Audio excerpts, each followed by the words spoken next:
Restoration is the process of trying to get the land back as close to it was to its original day.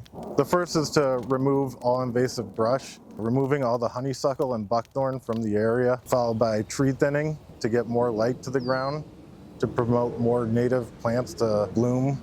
Otherwise it's too shaded out for the native plants to get any sunlight. Then we do controlled burns, and that really knocks down the invasives from resprouting, and it's our most efficient tool for restoration.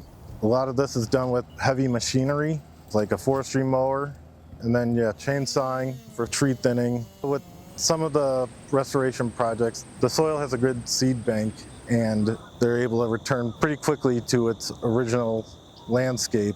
Some needs more assistance, where we collect seed from other sites to bring back into these sites and give this site a little kickstart, and hopefully it keeps producing from there.